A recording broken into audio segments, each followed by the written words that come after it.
BC news కు స్వాగతం. ప్రజా వైద్యం ప్రజల హక్కు. మెడికల్ కాలేజీల ప్రైవేటీకరణకు వ్యతిరేకంగా వైఎస్ఆర్సీపీ కోటి సంతకాల ప్రజా ఉద్యమం కందుకూరు నియోజకవర్గం ఉలవపాడు మండలం వీరేపల్లి గ్రామ పంచాయతీలో రచ్చబండ కార్యక్రమం ఘనంగా జరిగింది. కార్యక్రమానికి ముఖ్య అతిథులుగా హాజరైన నియోజకవర్గ ఇన్ఛార్జ్ బుర్రా మధుసూదన్ యాదవ్ మాట్లాడుతూ ప్రజారోగ్యం రంగాన్ని చంద్రబాబు నాయుడు ఆధ్వర్యంలోని కూటమి ప్రభుత్వం తీవ్రంగా దెబ్బతీస్తుందని, ప్రభుత్వ వైద్య రంగాన్ని ప్రైవేటు పరం చేసే వ్యాపారమయం చేస్తుందని, ప్రజా వైద్యం ప్రజల హక్కు మెడికల్ కాలేజీ ప్రైవేటీకరణను వ్యతిరేకిస్తూ వైఎస్ఆర్సీపీ రాష్ట్ర అధ్యక్షులు మాజీ ముఖ్యమంత్రి వర్యులు జగన్మోహన్ రెడ్డి నాయకత్వంలో ప్రజా ఉద్యమాన్ని ప్రారంభించిందని అన్నారు. అందులో భాగంగా నియోజకవర్గంలో కోటి సంతకాల ప్రజా ఉద్యమాన్ని ప్రారంభించారు.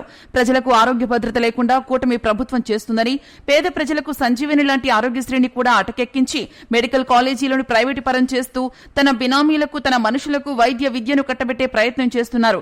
దీన్ని వ్యతిరేకిస్తూ ప్రజల నుంచి సంపూర్ణ మద్దతును కూడగట్టి ప్రజారోగ్య వ్యవస్థను కాపాడుకుంటామని అన్నారు. నియోజకవర్గంలో అభివృద్ది సంక్షేమం అమలు కావడం లేదని, ఎమ్మెల్యే ఆధ్వర్యంలో అవినీతి దందాలు పెరిగిపోతున్నాయని విమర్శించారు. గుడ్లూరులో కల్తీ మద్యం, ఉలవపాడులో పేకాట శిబిరాలు, నియోజకవర్గం మొత్తం మట్టి మాఫియా, రేషన్ దందాలు విచ్చలవిడిగా జరుగుతున్నాయని, వీటిలో ఎమ్మెల్యేకు వాటాలు కూడా అందుతున్నాయని అన్నారు.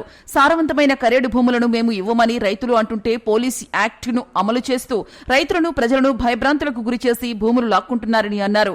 జగన్మోహన్ రెడ్డి ఆధ్వర్యంలో జరిగిన రామాయపట్నం పోర్టు పనులను పరిశీలించడానికి వచ్చిన జిల్లా నాయకులను ఇవ్వకుండా ఈ 15 నెలల కాలంలో కూటమి ప్రభుత్వం చేసిన పనులు ఏమీ లేనందున అధికార పార్టీ బండారం బయటపడిద్దని, పోలీసులను ప్రయోగించి అడ్డుకున్న దుర్మార్గమైన పరిస్థితి నియోజకవర్గంలో ఉందని అన్నారు. పేద విద్యార్థులకు వైద్య విద్య అందకుండా చేస్తున్న కూటమి ప్రభుత్వానికి వ్యతిరేకంగా నియోజకవర్గంలో 70,000 పైచిలుకు సంతకాలను ప్రజల వద్ద నుంచి, గ్రామస్థాయి నుంచి సేకరించనున్నామని అన్నారు.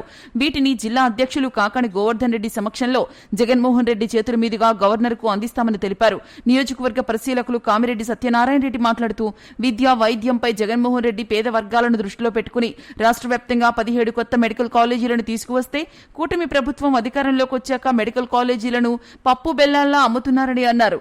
నియోజకవర్గంలో బుర్రా మధుసూదన్ యాదవ్ ఆధ్వర్యంలో గ్రామ, పట్టణ, మండల డివిజన్లలో ప్రజల వద్దకు వెళ్లి ప్రైవేటీకరణకు వ్యతిరేకంగా సంతకాలు సేకరించి కూటమి ప్రభుత్వం పట్ల ఉన్న వ్యతిరేకతను గవర్నర్ కు తెలియజేయనున్నామని అన్నారు. ప్రైవేటీకరణ ఆగే వరకు ఈ సంతకాల ఉద్యమంతో పాటు వివిధ విధాలుగా ప్రజా నిరసనను తెలియజేస్తూనే ఉంటామని అన్నారు. ఈ కార్యక్రమానికి మండల అధ్యక్షులు నన్నం పోతిరాజు అధ్యక్షత వహించారు. కార్యక్రమంలో వైఎస్ఆర్సీపీ రాష్ట్ర, జిల్లా, మండల, పట్టణ, గ్రామ స్థాయి నాయకులు పాల్గొన్నారు. తోకల కొండయ్య, గణేష్, గంగిరెడ్డి, ముప్పువరపు కిషోర్, కె శివరాజు, బిల్లా రమణయ్య, పి అమర్నాథ్ రెడ్డి, నవీన్ యాదవ్, కోటు కోటయ్య, బిల్లా రమణయ్య, వెంకట్రావు, కాపులూరి మధు, తాటిపర్తి రమేష్, ఉచ్చులూరి రవీంద్ర, పాసం కొండయ్య, షేక్ రఫీ, ఈదర రమేష్, దగ్గుమాటి కోటయ్య, ఎర్రమల నాగభూషణం, తలపనేని గోపి, వెలిచెర్ల చంద్రశేఖర్, రమేష్ వర్మ, షేక్ దస్తగిరి బాషా, షేక్ రహీం, జంపని, అనురాధ, కోటు కోటలింగం, రాష్ట్ర వైఎస్ఆర్టీఎఫ్ వ్యవస్థాపకులు కేశవరపు జాలిరెడ్డి, తోట మల్లికార్జున, కోటు కోటయ్య, జమ్ము మాధవ, రవీంద్రారెడ్డి, రామకృష్ణ, కోటి, సయ్యద్ పజిల్, సయ్యద్ దస్తగిరి, అమ్మనప్రోలు వెంకటరావు, ప్రళయకావే రాంబాబు, జంపని అనురాధ, జనార్దన్ రెడ్డి, వెంకటరామరెడ్డి, శ్రీను, లేళ్లపల్లి చంద్రశేఖర్, మాధవ, రాజు, మొండా కోటేశ్వరరావు, తిరుపాలు, ప్రకాశం, వీరేపల్లి, కాకర్లపూడి, రామకృష్ణరాజు, మాజీ సర్పంచ్ పొట్టేళ్ల మాధవి, వత్సవాయి రమేష్ వర్మ, లంకరాజు శ్రీనివాసరాజు, లంకంరాజు మురళి, కృష్ణంరాజు, గ్రామ పంచాయతీ వైస్ ప్రెసిడెంట్ పొట్టేళ్ల మాల్యాద్రి, తీట్ల మాలకొండయ్య, కావూరి మోషే, నల్లగంగు మాల్యాద్రి, దార్ల ధనంజయ, గొల్లపూడి మధు, దగ్గుమాటి ముసలయ్య, తెల్లపాటి వెంకటేశ్వర్లు, ముర్లపాటి సుమన్, ఎండ్లూరి పవన్, పోట్లూరి సూర్యనారాయణ, మల్లవరపు శ్రీను, వరదయ్య, అక్కయ్య, ప్రసాద్, సాయి, శ్రీను, సీతారామమ్మ, పోలమ్మ, అంకమ్మ, చెంచులక్ష్మిలతో అధిక సంఖ్యలో మహిళలు, యువకులు పాల్గొన్నారు. అనంతరం కోటి సంతకాల ప్రజా ఉద్యమాన్ని ప్రారంభిస్తూ బుర్రా మధుసూదన్ యాదవ్ తొలి సంతకం చేశారు.